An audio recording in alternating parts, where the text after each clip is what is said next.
Hi, everyone, and welcome to Change Us, the podcast to navigating your change management career. Today, I am here with a Gen Zer, Monica Calinescu. And Hello. I'm really excited to have you here, especially a Gen Zer, because I love how spicy I would say this generation is. And it's giving a lot of boundaries. I also want to give a shout out to my direct report at work who tells me how to do things more efficiently. Yep. And she's not afraid to say it, which I actually really appreciate. It's not something that we as millennials, I think, do. And I would have never done as an analyst. I would never tell anyone how to do things more efficiently. I would just think it. So I I love love it. that. Yeah. I love Yeah. that. I think Shout out that's to her. Yeah. right. Big shout out to her. Yeah, Yeah. big shout out. I love that. I think Gen Zs are so I love the fact that they bring so much authenticity and like you said, Yeah. they're not afraid to say things, like how they Yeah. are and call them out and be like, no, I'm not doing that. Why should I work, for like 2 hours when I can get it done in 5 minutes this way? Right. I'm gonna now introduce you, and I was just joking before, but I'm also a little serious about this, that I had a hard time summarizing everything that Monica's doing because, yeah, she does a lot at her work and also as like all her different side hustles. But who is Monica? She's a Gen Zer who has won several change awards already, and her expertise lays in leading organizational change programs, driving culture shifts, and developing people strategies, and particularly focusing on equity, diversity, and inclusion initiatives. Yeah, something I think, especially now, is more needed than ever. We see a shift in the world where they are trying to get rid of some of these, I think, important initiatives. Yeah, I think we've definitely seen the rollback of ED&I programs as a result of the administration in the US. And I Right. think we're definitely going to see an impact across Europe as well and the influence that this is having. But like you said, Judith, I think is so important to bring this to the spotlight and to continue to have these conversations. Like, I know it can be doom and gloom sometimes, but I think we just need to remember that we're not the same people that we were 20 years ago. Like, I'm not saying that things can't go backwards, Right. but I think we just need to keep that spark of hope alive because there are so many wonderful people doing a lot of work. And unfortunately, that doesn't always translate in the media, but they're still out there. And there's still some great people, in the workplace, in our neighborhoods, in our communities that continue to champion these things, even though they Yeah. might not label them ED&I, they're still there. So it's hard, but I think it's important that we keep the hope alive. Thank you for saying that. I think that's a nice message because when you do look at the news and everything that's coming out, and I think also some of the influences in the corporate world from the US, how it's impacting even companies here, Yeah. just with little things, but like I can see the effects trickling in. I'm just like, oh gosh, like we're Mm. all doomed. And I miss sometimes the positive, younger energy and the hope that I would have. So it's nice Yeah. for you to remind us of that, actually. Yeah, I think you're right. When we spend a lot of time, obviously, we want to stay informed of what's going on, particularly in the change profession, because we work with people to be aware of, how people are being impacted by all of these things, even outside of the organization as well. It can become very exhausting and incredibly heartbreaking to keep up with everything. But I think as part of the resistance, if we want to call it this way, we should also prioritize taking care of ourselves, and that includes our mental health. And sometimes we have to take a step back and stop watching the news.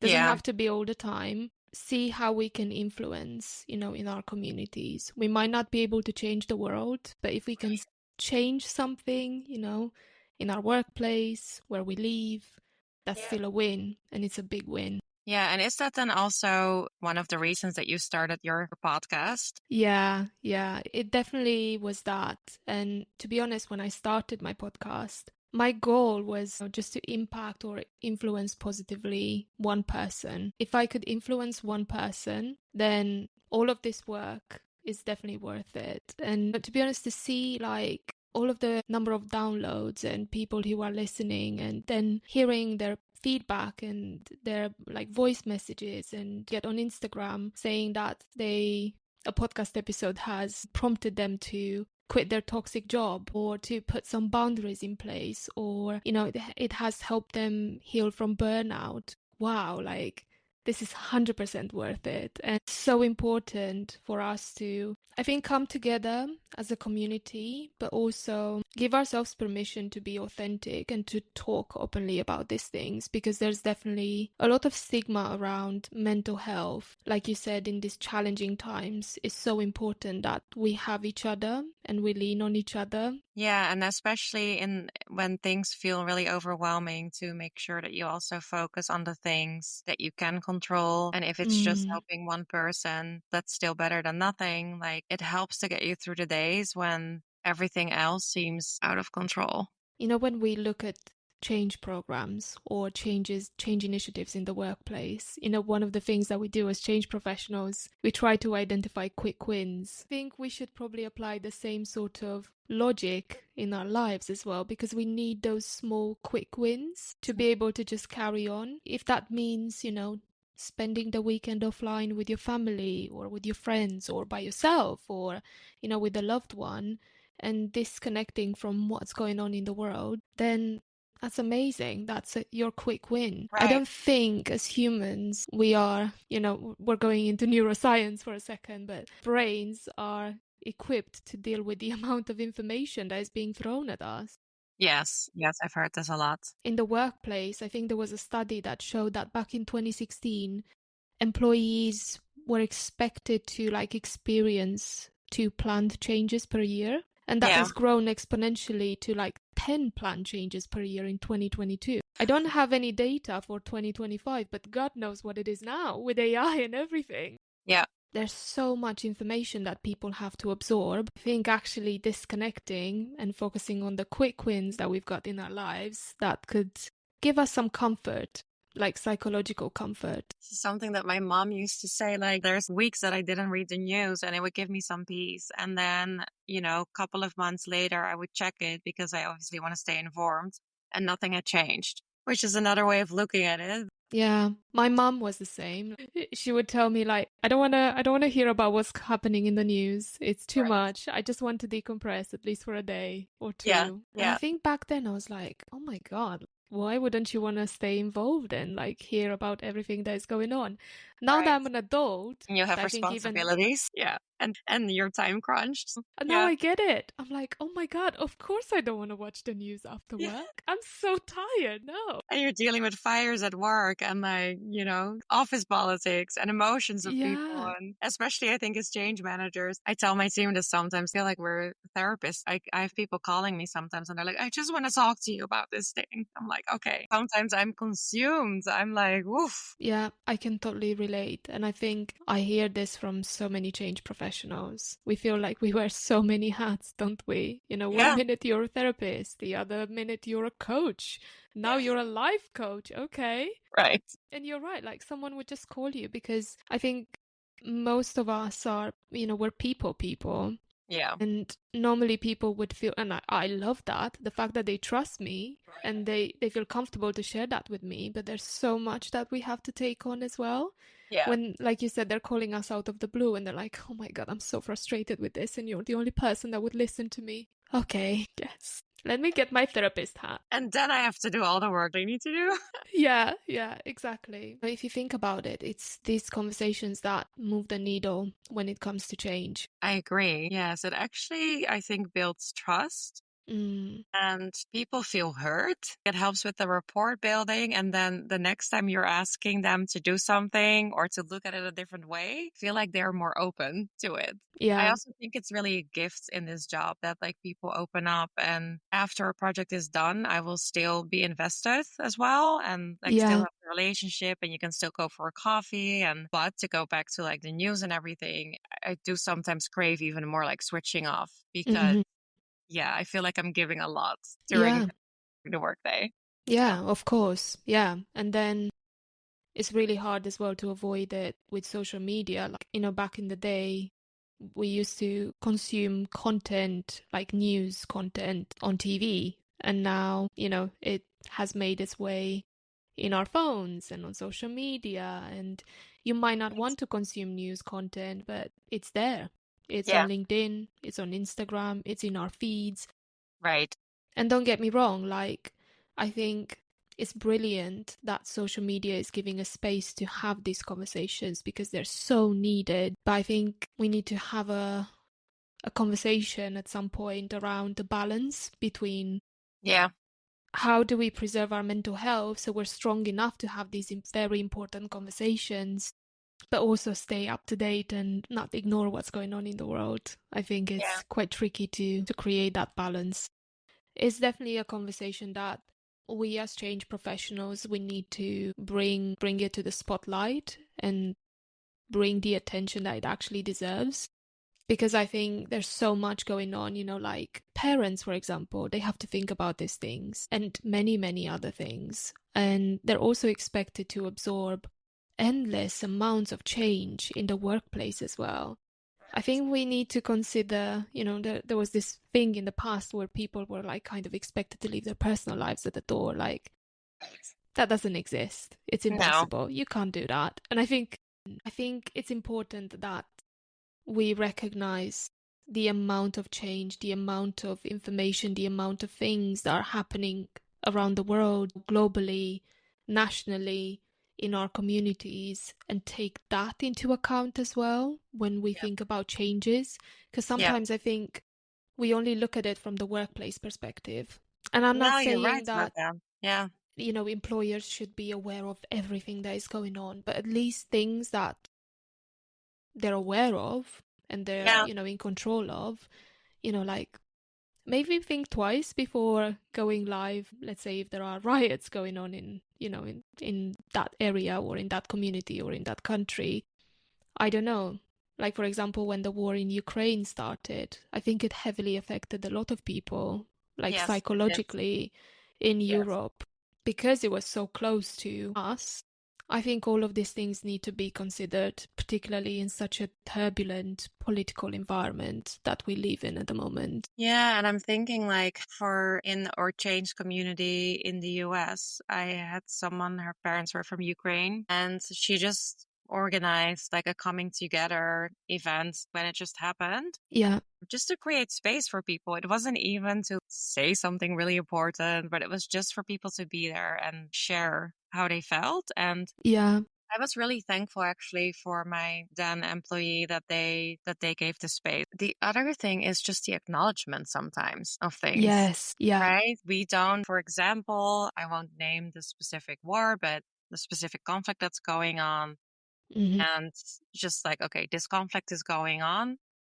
We are aware of it. If it's affecting you, like these are the resources that are available.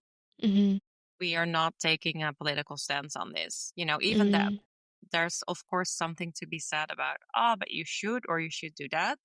But even the fact that a company can say, this is what's happening, we know it's affecting people, I think it can do a lot for people because then at least they feel that, okay, they see me. I might have more difficulties like doing a good job, or like I might have more difficulties concentrating, but at least my work is aware of it. yeah, yeah. I think acknowledging what's going on would definitely go a long way.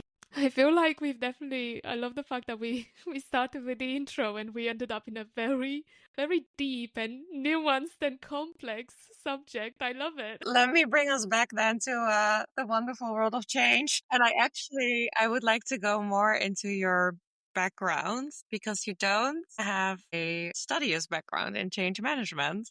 Curious how you ended up in change, and for the listeners, like the very first episode that I'm doing with Erica Adams, she's also a change veteran, but she studied electronic engineering. Oh my I just thought it gosh. was kind of funny. Such a coincidence. I've never Yeah. heard the story, so please enlighten us. Oh my gosh. I think my educational path or my career path has been an interesting one.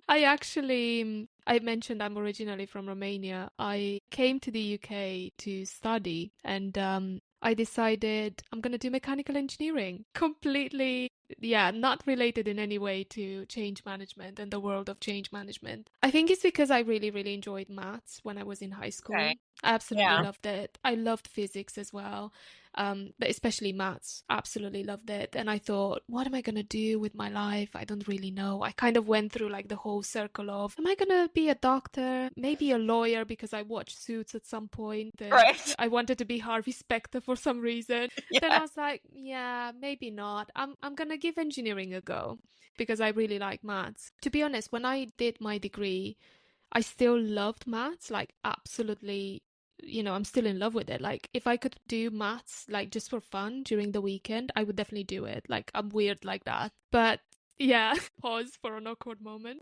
Do you do that? Do you do that? Or I used to do that when I had some time, my spare time. right. We will come to that a little later.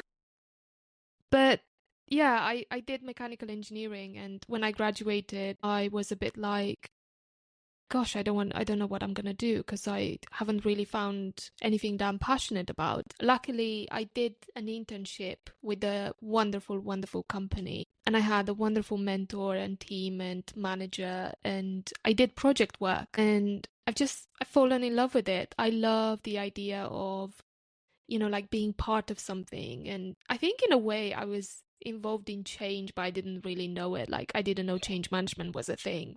Yeah. And anyway, in my head, I was like, I'm going to be a project manager or I'm going to do project management work. And I ended up in this like graduate management program with a company in the construction industry. Believe it or not, I actually did some work in a quarry. So I was based in a quarry for a few months. I ended up doing some blasting and yeah, some very weird things when you think about it, given that my career is in change management now. But I was still trying to figure out like what I wanted to do, Judith.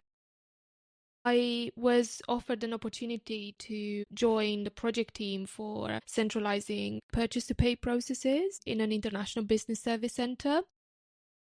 And I loved it. Like, I absolutely loved project work, but I've seen, like first time what a project looks like without the support of change management, if that makes sense. Okay. So I was And like, did you already know what it was then? Or yeah, I did you think not really that's put your finger on it and I you were couldn't like, quite put my finger on it. Like I remember before I joined the project team, someone told me like, "Oh, I think she's looking for like someone who can do like change management." And before the interview, I was like googling change management. What on earth is change management? And all I could find online was something like, "Oh, change managers must have really good resilience because they're going to lay people off or something like that." And oh I my was like, gosh. "Oh And you're God, like, okay. no, I don't want to be that. No, I don't want to be that."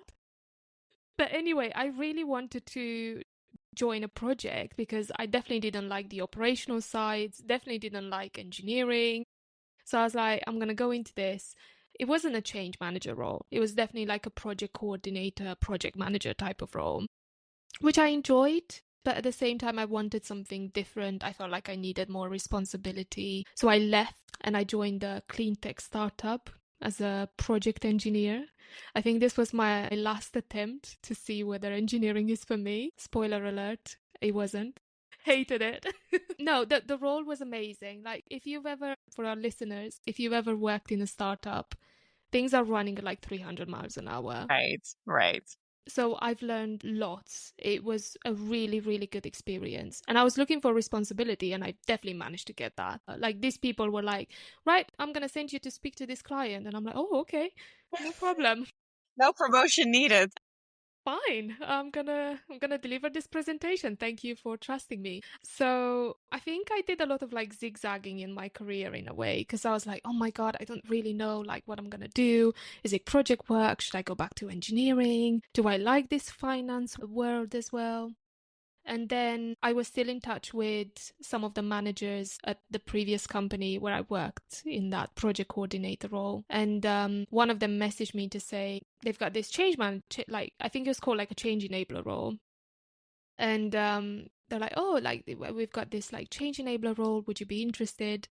And I was like, oh my gosh, it sounds amazing. And it was like working in digital transformation, like working with IT changes.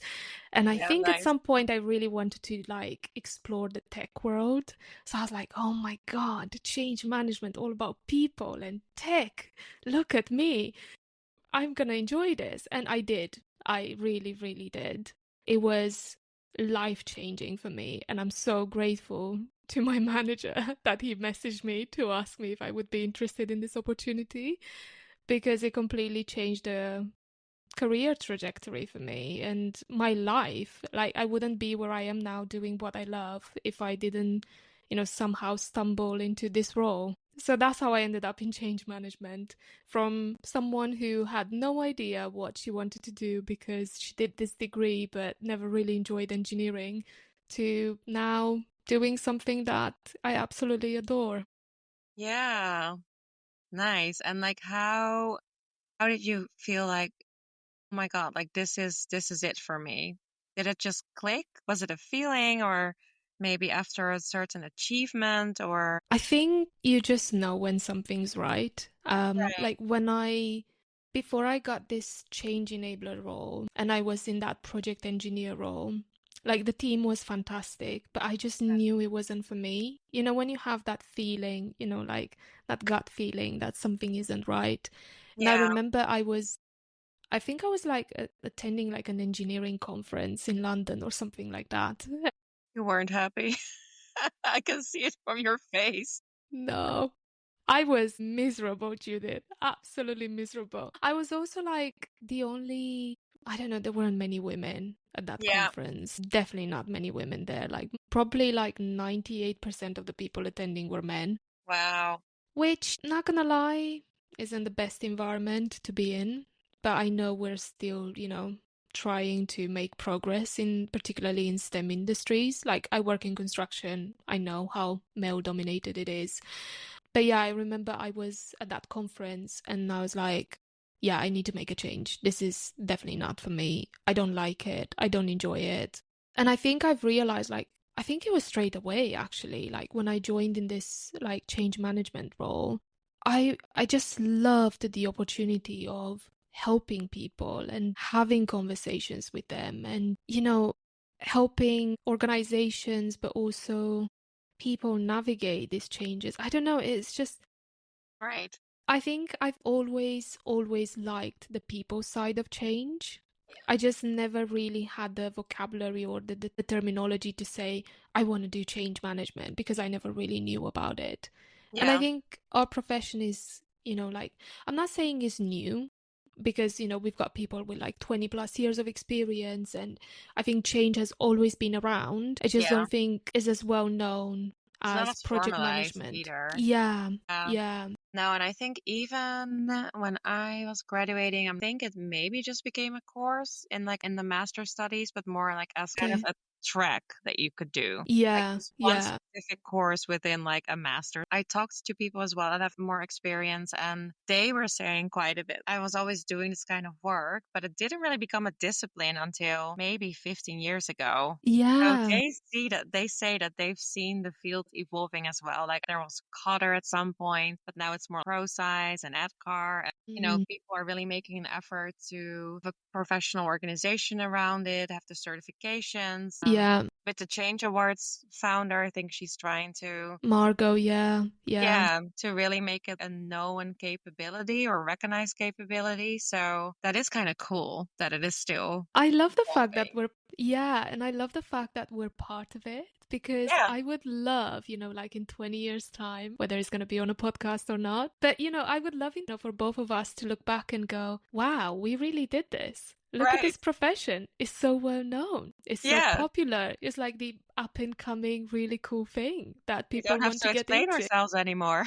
I promise it's not just training and comms. Oh my God. Or like, if I cut the comms, then what are you going to do exactly? Like all these change deliverables that I have right here. Yeah, I think it's definitely evolving. Like when you look at it, APMG, they have updated their change management course recently to include things around neuroscience as well. change management is definitely expanding and taking more of a, like science-backed approach, Right. looking at like how we operate now in a very agile environment within organizations.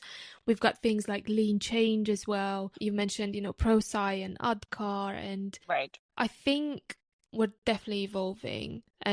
And I know we're definitely going to get that recognition, and we're definitely going to put the change profession in the spotlight because it's so needed. It's so needed. And I think there is also different specialization. So you can do like tech implementations, but you can also specialize in doing M&A or just Yeah. leadership development. Right now, I'm working on a project that is very much focused on behavioral shifts, which is Hmm. definitely less tangible than like an IT implementation. Yeah. But it still has like those same core elements, but it's definitely like more abstract. But yeah, it's thinking about how to change behavior and like what's the mindset that we want and how do we nudge people positively so that they do what we would like them to do. Yeah. I But think it's that's really interesting, cool. like you said, because you kind of apply the same principles. Right. It's Right. just that, like you said, it's less tangible because you can't see it. You don't have a go live, Yes, when you're exactly. forcing This people is into when you the have to new ways behave of like working. this.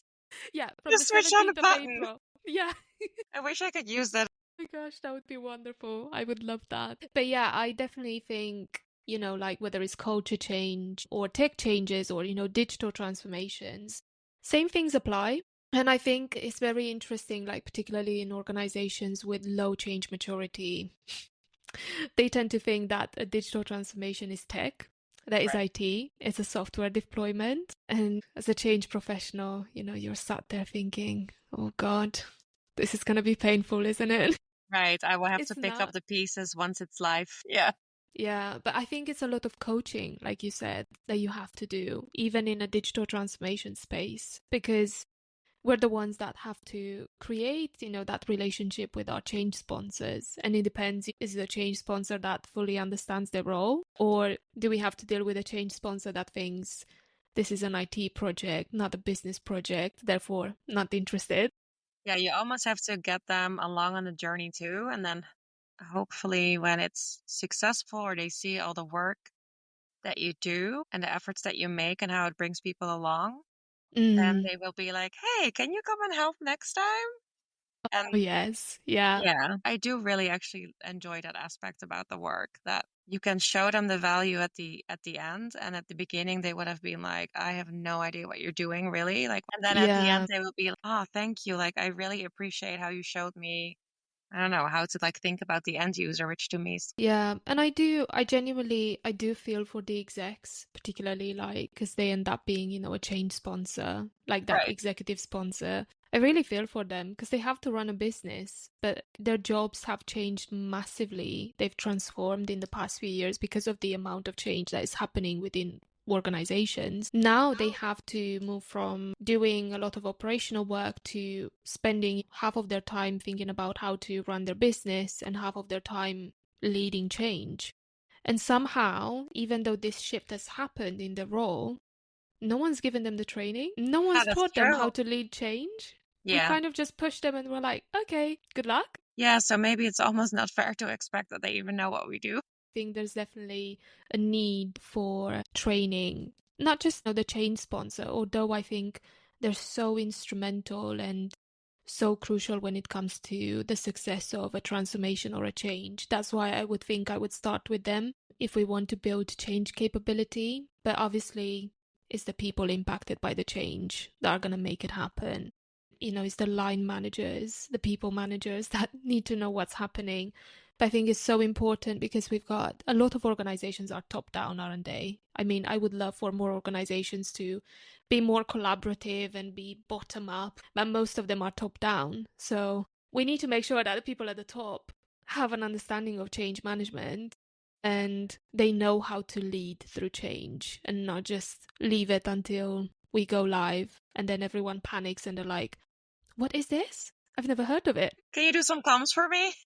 Yeah, I yeah. need it tomorrow. Yeah, can you send out this email on my behalf? That would be great. Thank you very much. Yeah, it's actually a conversation that you need to have. Oh, I don't have the time. Well, you're gonna have to make the time.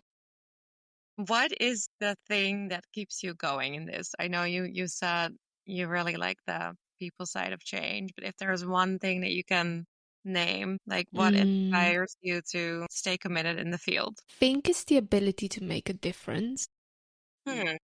I think it's the fact that, I don't know, like once I've stepped into this change manager role, I looked around me at like other roles and other people and what other roles are available within the organization because I want to progress. I don't want to be in a different role. I think a lot of the roles, and I'm not saying there's something wrong with it, a lot of the roles you kind of work in your business area, in your department. It's Right. a lot of like BAU and you do something which is so meaningful, like if you work in payroll, you know, it's because of you that people get paid, which is Right. brilliant.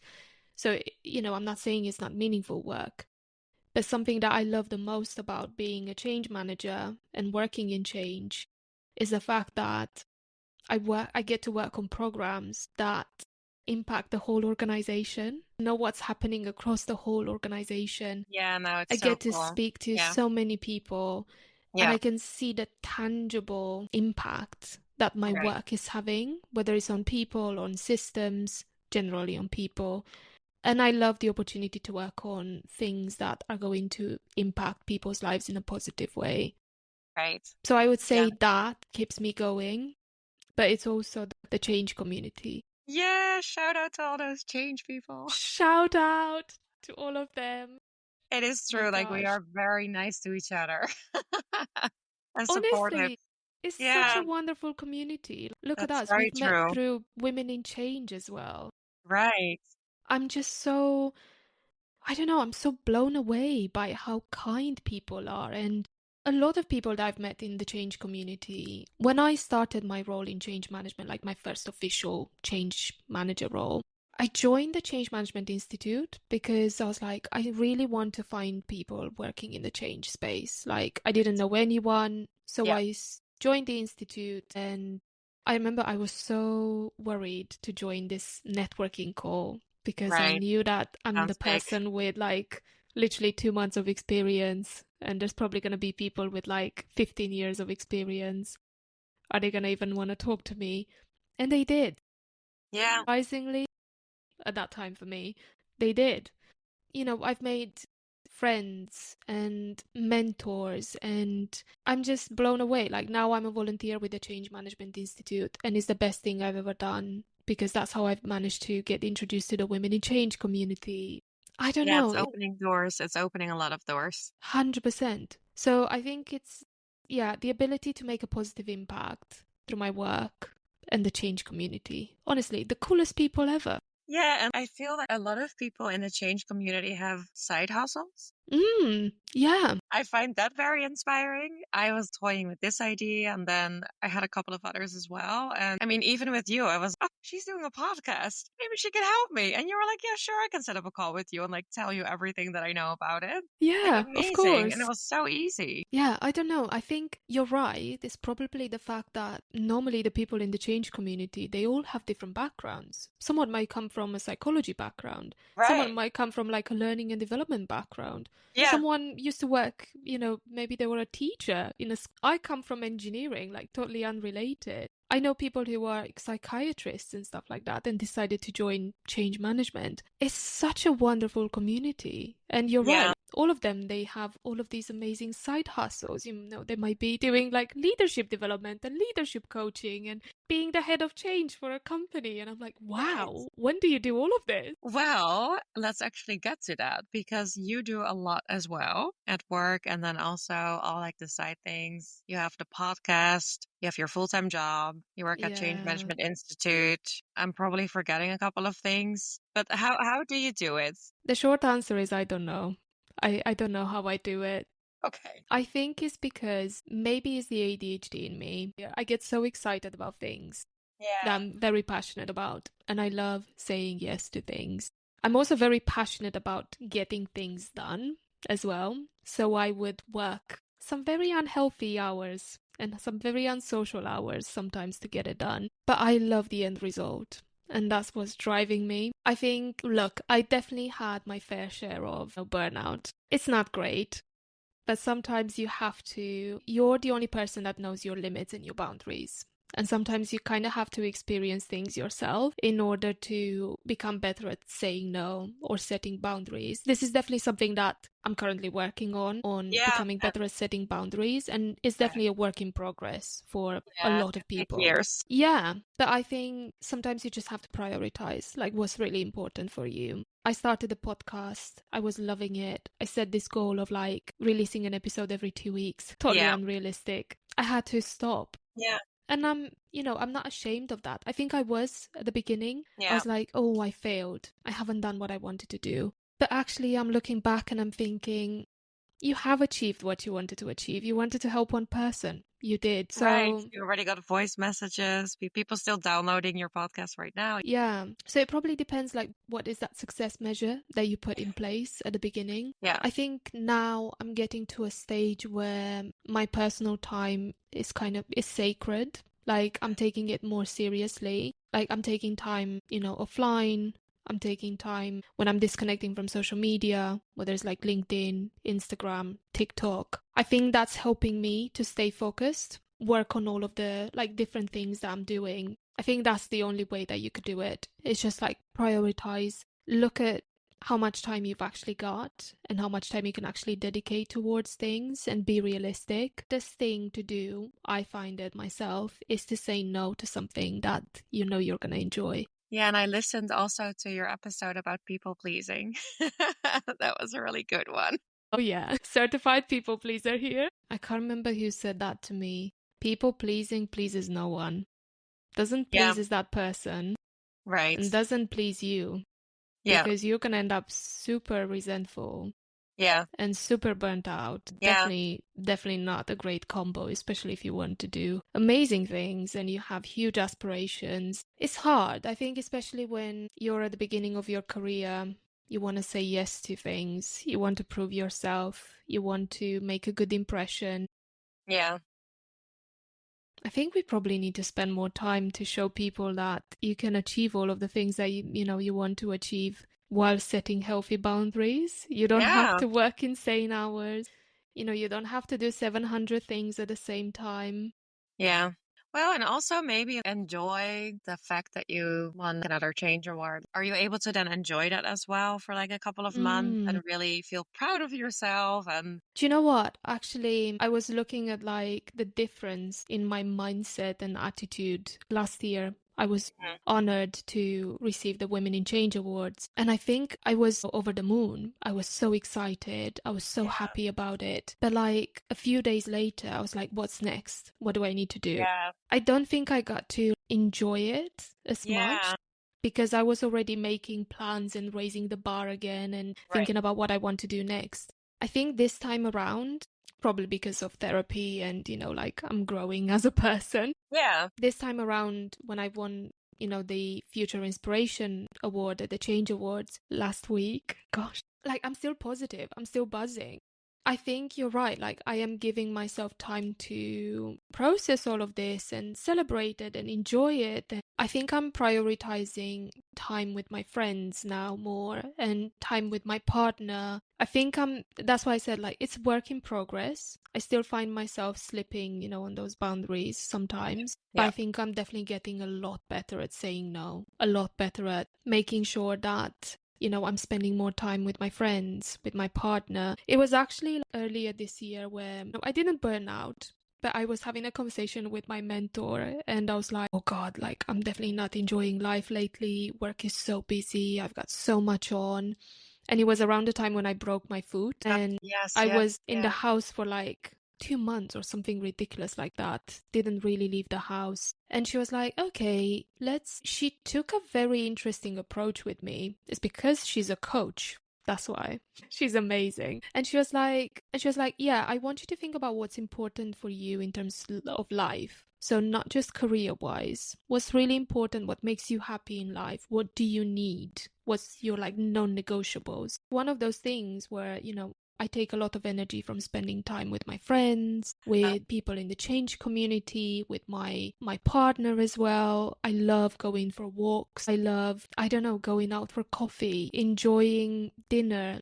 I Yeah. love food, and Yeah. for me, I love cooking. I Yeah. love going to a restaurant and taking my time and enjoying those wonderful dishes that people are making. And I didn't do that. I didn't do any of it. I didn't take any time off because I was stuck at home for 2 months. I didn't really go for walks. I didn't really meet with my friends. So I was definitely missing on that side. And paired with, heavy workload, that definitely wasn't a great combo. When I had that conversation, it was almost like an eye opener for me. I never realized how much I actually need all of these things. And Right. I made a conscious decision after, I started feeling better and my food is okay now. But I made a conscious decision that, at the end of each day, even when I'm working from home or even when I'm in the office, I'm going to go for a walk. Even if it's 5 minutes, I'm going to spend some time outside. I'm Yeah. going to make time to speak to my friends. It got to a point for me when my friends would call me and they'll be like, I know you're super busy, but I just want to tell you this. And I'm like, I don't want my friends to call me and say, I know you're super busy. Busy and start with that. Yeah. Exactly. Like, I Yeah. love my friends so much and my family. I Right. want them to know that I really cherish these moments with them. And I Yeah. want them to know that I appreciate them and I appreciate the fact that they want to share things with me. I don't want them to think that they're a burden and that Yeah. work or something else is more important. So I think that conversation actually really changed my perspective. And I think ever since, for a few months, I've been doing a lot better when it comes to, dealing and juggling all sorts of things. Like, I'm hoping to bring my podcast back to life as well. But I think now I'm being a bit more gentle and more Yeah. kind to myself. Yeah. I'm not, I used to set goals in a smart way. And I They're would have, almost not like achievable. but now I'm being a bit more flexible with them. It doesn't have to be go live on the 1st of July. What's stopping me from moving it to September? Yeah. Nothing. Yeah. Okay, then brilliant. Yeah, and I think so. I laughed a little bit because I'm like, oh, like walks and then 5 minutes. We can say that's a quick win. That is a Change quick management win. language. That's a quick win. I find like a 5 minute thing is more digestible than, oh my God, I need to work out 1 hour every day. Once I just started to do 5 minutes, then it's easier to make it 10 minutes. And then Absolutely. 15 minutes. When I work from home, me and my husband sometimes we take a little walk around the block, even if it's just 2 minutes. Yeah, But it just helps so much. And building in the habit, I think that's how sometimes you create then these habits. You will work into your work week and then without realizing for a little bit, but then after a while, you're like, "Oh, I'm like walking every day. I feel so much exactly. happier." Like it has Yeah, so much impact on your mood and I think also your productivity, which is great. 100%. Yeah. 100%. Like, But my yeah, best idea. you need someone to tell you that sometimes. So Yeah, yeah. yeah. You almost need someone to call you out on these Yeah. things because we're so wrapped up in everything that's happening in our lives Right. to the point like I think I remember I joined the call and I said to her, I've got so much on. Like there's nothing that I can drop off. And she was like, really?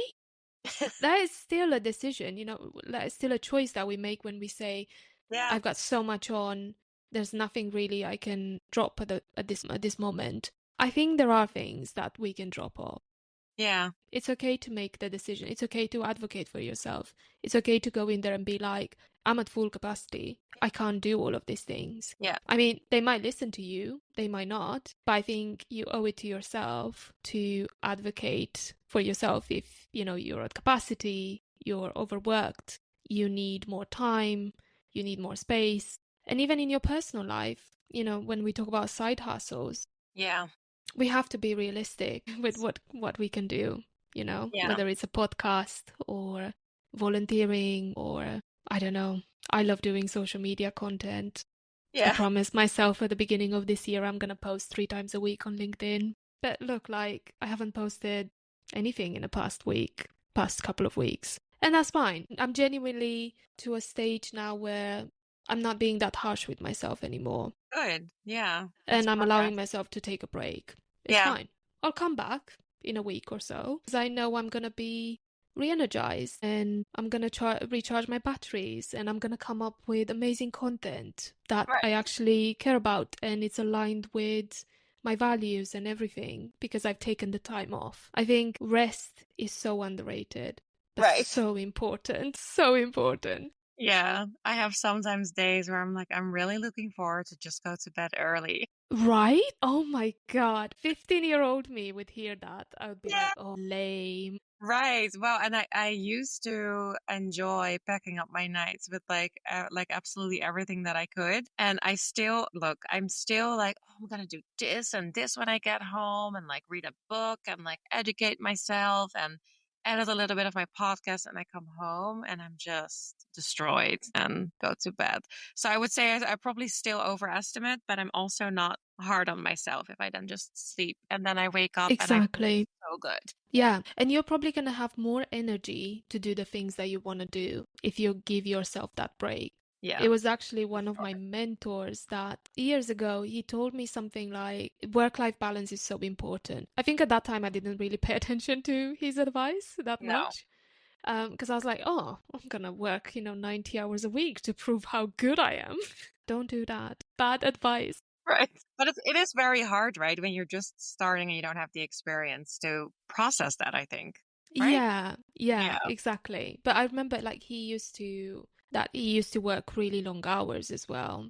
But the reason why he was working really long hours wasn't because he was so productive and he would be doing loads of things. He was so tired because he wasn't Yeah. taking the Takes breaks. longer. Yeah. Actually, if you were to take the break that you need and your body needs and your mind needs as well, it probably take you less time to do all of the things that you want to do. Very true. Yeah. Yeah. I think sometimes we just have to listen to ourselves, like to our intuition, to our bodies. And I think now I've got a lot better doing that. I can feel it when, let's say, gosh, I'm not saying don't work late. Like if you have to, I think we all do it, don't we? Yeah. I Every do now it and as then. well, every Yeah. now and then. But Right. don't make it an everyday thing. Don't work every evening. Don't work every weekend. That's when it becomes a problem. But I got to a point now where I can tell when I'm, tired and when I'm, heading towards being a bit exhausted. And You I'm like, recognize the okay, signs. yeah, exactly. And Yeah. I'm like, okay, I need to hit the brakes and I need to make sure that I do more things that replenish that energy that I'm missing at the moment, Yeah. and whether that is watching a comfort show, going for walks, switching off, making sure I log off, by 6 o'clock and stuff like that. Yeah, doing less content on LinkedIn because I'm exhausted. That's okay. Yeah. Is that also advice you would give to other change Gen Zers in their career? For sure. I think not just Gen Zers, I think everyone. Everyone. Yeah. Yeah, definitely everyone. Honoring your intuition, listening to your body, and actually rest. Gosh, that's gonna do you wonders. Right. Yeah. I'm just like thinking out loud here because on the one hand, and of course, like we're generalizing here, but like Gen Zers are really good at the boundaries and just telling people what they think and not Mm-hmm. being ashamed about it. But I'm actually like now thinking on the other hand, like I'm thinking of some of the people that I work with, they do a Mm. lot of different things. And so, now I'm thinking, do they really know some boundaries? I don't know. Yeah, I think they're blurred, aren't they? I think Yeah. obviously it depends. It depends on the person. I used to think, I think I'm probably more of like an older Gen Z. Hmm. So I do relate sometimes to millennials as well, but I'm somewhere in between. Right. I think there's a difference between like pre-COVID people who have joined the workforce pre-COVID and the Gen Zers that have joined, the workforce after COVID as well. Yeah. Because they've experienced like different ways of working as well. But look, I think I can see it. Like people in within my generation, people younger than me as well, they're so outspoken. Yeah. Genuinely, like Yeah. I'm looking at like people younger than me and they're like, "Oh yeah, of course I'm going to say no to this. I've got no capacity. They're going to have to prioritize what they want me to work on." And I'm like, "Wow, that is amazing. Like I wish I had your Right. confidence, Yeah. when I finished uni to Right. be able to say that." So I think that they're definitely more outspoken, definitely more aware of these things, definitely more. I think it's also the fact that they've got the language and the terminology to use when it comes to mental health, and they can Yeah, that's very describe the true. things that they're feeling a lot better than other generations. Yeah. And look, I think we're quite privileged, Gen Z as a generation with millennials that have also paved the path. If you look at it in the context of the workplace, we've definitely seen a change in how generations are approaching work and their boundaries. I think we're going to see that even more with Gen Alpha when they're going Yeah. to be joining the workplace soon. Yeah. Mm, But I don't think we're immune to it. I don't think Gen Z are immune to these things. Right. I know a lot of people who are very good at setting boundaries and, they're younger than me as well. And they've also burnt out because they're doing, like you said, 5, 6 different things at the same time. Or maybe they Right. also got into this mindset that they want a promotion and they want to prove themselves and they want to show their capabilities, or, they want to start a career as a content creator, but also juggling a full-time job. That's also really hard. Right. Really, It really is. hard. And it's Yeah. very easy to burn out. Yeah. I don't think burnout is, only exclusively available to millennials, Gen X, boomers, They Z burn as out in a well. different way. I guess Yeah, is what it is. Yeah. yeah, yeah. Yeah. If you think about going back to change management career, giving, I call this like, what's a change smart move that you would recommend to any practitioners, regardless of their age, their experience, and even Mm, thinking like also for people that might just want to transition into this field. I think it's very easy. And I talk a lot about it. I think a change, a smart move would be to find your community. I think my career has changed massively when I found the courage to put myself out there. Yeah. Like for me, it was to join the Change Management Institute Yeah. and then to start volunteering with them and to build those relationships and, to build that network and the connections that I've got today. I wouldn't be here. I wouldn't know, the Women in Change community. I wouldn't know you if it wasn't for me joining the Change Management Institute, years ago. Right.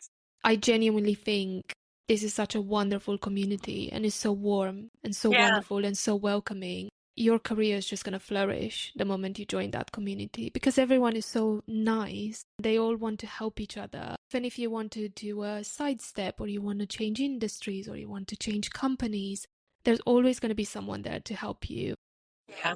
Or even if it's, you don't want to change industries or jobs, even if it's I'm really struggling with this, or I've got this very difficult stakeholder that I'm managing. What would you Yeah. guys do about this? So many like conversations with people, and it's just so nice. I think I make time, at least I'll try every week, if not every 2 weeks. I will have a call with someone from the change community. Even if it's like for half an hour, 45 minutes. I love staying connected and Yeah. learning from other people. The field is it's not that old. So sometimes it's good to exchange how your company versus someone else's company with different maturity levels too Exactly. are approaching things Yeah. because yeah, there's a lot of things that are just not out there that are not readily available other Yeah. than other people that work in the same field. Like I also do think it's important to look outside of your company of how people approach things because otherwise you get a little bit of tunnel vision. Yeah. 100%. And you get stuck into that. Oh, this is how things are done here. Right. Right. That might not be the right thing to do things. Yeah, I think definitely find your community. That is the best thing that you could do. And that's the thing that completely changed my career. Yeah, so last question. And if there ever has been a time in your career where you really struggled in change management and you were like, oh, I don't know if I still want this. Yeah. Not in change management. Like I didn't struggle with the profession. Yeah. I'm still in the honeymoon period with change Okay. management. I Awesome. still love it. Absolutely love it. You will have some lows at some point, I promise. Gosh. No, not with change management, but I think the thing that I struggle with in my career is saying yes to way too many things. That's the part I really struggle with. And I burnt out a couple of times because of it. And it wasn't great because, I found myself spending a couple of weeks rotting on the sofa. But that's what I needed to You recover. needed that. It is what it Yeah. is. Right. Yeah, I think, look, it's definitely, we've talked about change managers sort of like being therapists and taking all of these different roles. Obviously, it takes a toll on your mental health, especially Yeah. when you have people who are so against the change, maybe, for valid reasons, but you can't really do much about it. Yeah. Yeah, it definitely takes a toll on our mental health, which is why it's so important that we give ourselves time to process all of these things and we don't say yes to 700 different things to do. So we've got the time to recover.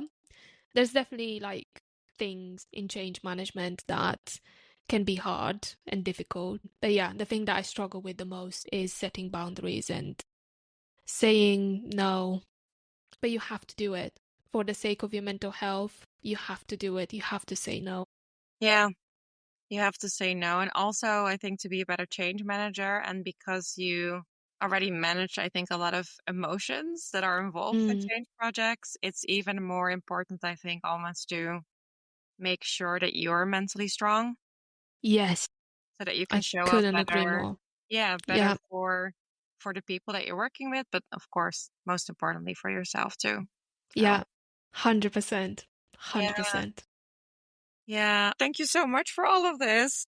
Thank you. Oh my Yeah. gosh, I loved it. It was so nice. This So, was so so nice. nice. All right. Well, where can people find you? Ooh, definitely on LinkedIn. That's where Yes. I'm the most active at the Yeah. moment. Used to Yeah. be Instagram, but definitely LinkedIn. So if you search Monica Calinescu, you're going to be able to find me. You're going to see my Right. little videos as well. So Yay. yeah. And if you want to listen to Real and Unapologetic, you can also I think you can find it everywhere. Apple Podcasts, Spotify as well. But I will Yeah. make sure I link it as well. Thank you. Thank you so much. I loved it. I loved our conversation. Me Thanks. too. Thank you. Thank you so much. I did forget to mention this, but I've been fangirling a little bit about having you on the podcast. So, thank you so much Oh for my being here, gosh. offering your experience and your perspectives and, yeah, your thoughts. I loved it.